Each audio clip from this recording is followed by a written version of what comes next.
প্রথমে কিন্তু দুটো আপেল নিয়ে কিউব করে কেটে আমি কিন্তু মিক্সিতে দিয়ে আগে ভালো করে ব্লেন্ড করে নিয়েছি। আজকে বানাবো খুব কম সময় একটা কেক বাড়িতেই, যেটা খেতে হবে খুবই দারুণ। চলো রেসিপিটা দেখতে থাকো। এদিকে আমি জল গরম করে নিয়েছি কিছুক্ষণ, আর বাটিতে যে বাটিটায় আমি ব্যাটারটা তৈরি করব সেটাতে আমি ভালো করে বাটারটা গুলে নিলাম। আর এদিকে এবার দুটো ডিম দেব, আর ভ্যানিলা এসেন্স দিচ্ছি আমি এখানে। এটা কিন্তু তোমরা যে কোনো জায়গায় মলে বা কোনো অনলাইন অর্ডারে পেয়ে যাবে। তারপরে এর মধ্যে দিয়েছি আমি কিশমিশ ভিজিয়ে রেখেছিলাম। এদিকে দিয়েছি 1 চামচ বেকিং পাউডার আর হাফ চামচ বেকিং সোডা।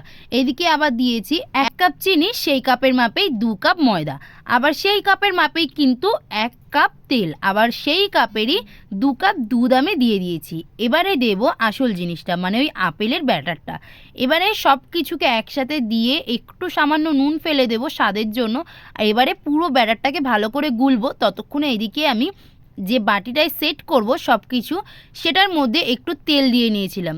তোমরা চাইলে কিন্তু বাটারও দিতে পারো। আর আমি একটা কাগজ কেটে নিয়েছিলাম বাটিটার মতো করে, তোমরা চাইলে কিন্তু এটা নাও দিতে পারো।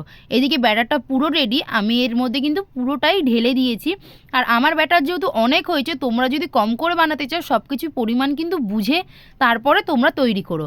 এদিকে 45 মিনিট পর ঢাকা তুলে দেখি আমার কেক কিন্তু প্রায় রেডি হয়ে গেছে। আমি কিন্তু গ্যাসের আঁচ একদম কম করে রেখেছিলাম, তাই আমার এতটা সময় লেগেছিল। তোমরা চাইলে কিন্তু জোরেও দিতে পারো একটু। এদিকে দেখো আমার কেকটা পুরো ঠান্ডা করে আমি কিন্তু অন্য পাত্রে নামিয়ে নিয়েছি, আর পিছনের যে কাগজটা ছিল সেটা পুরোটাই একেবারে ছাড়িয়ে নিয়েছি। চলো কেকটা কাটছি, জাস্ট দেখো কতটা সফট হয়েছে আর কতটা নরম হয়েছে, আর খেতে তো জাস্ট অতুলনীয় ছিল, দারুণ হয়েছিল। চ্যানেলটা সাবস্ক্রাইব করো ঝট করে গিয়ে।